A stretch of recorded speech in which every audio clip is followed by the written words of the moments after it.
Shalom Aleichem and Good Chodesh. This week we learn Parshas Toldos. The beginning of the Parsha teaches us about the birth of Yakov and his twin brother Eisav.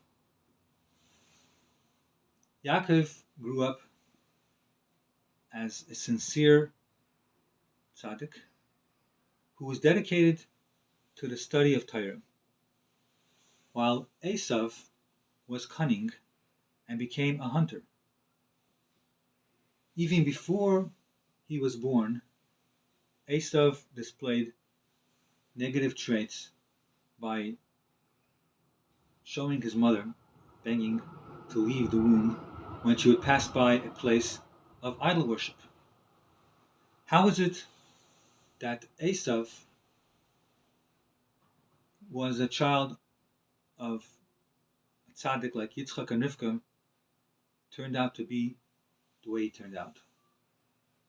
The answer is that initially Eisav had the potential of being a Baal Tshuva. There are two types of serving Hashem. There's one type of person who is a natural tzaddik, or called a chassid ha'ma'ula, a highly pious person. The other type of person is somebody who has tendencies which could be negative, but he can overcome them, and he can use his strength and resolve to be about tshuva, and then can accomplish great things.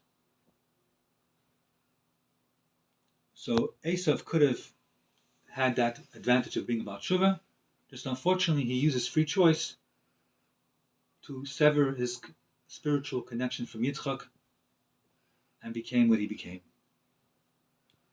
The lesson for us is that we actually have to incorporate both the positive traits of Yakov as well as the potential of Eisav. When one starts their life's journey, the first years have to be dedicated to studying Torah without any cunningness, to find the truth in Torah, not to try to fit Torah into one's own ideas.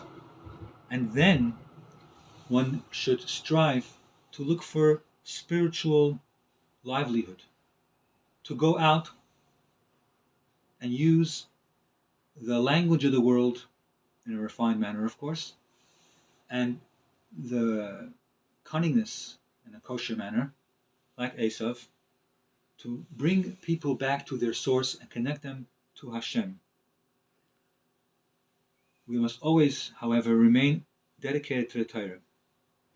Even when one is connected, one is involved with shlichus and bringing people close to Hashem, they still have to, from time to time, spend time studying Torah, being like Yitzchak Avinu, who was mainly involved with himself, in the sense that he didn't go out to do outreach, but rather he stayed on his own. So, likewise, even somebody who's involved in outreach should still sometimes be like Yakov or Yitzchak in studying Torah and learning and davening. This will bring him success in the shlichus of bringing people close to Hashem. And by doing so, we will merit the time of Mashiach, on which it says that we will all give gratitude to Yitzchak.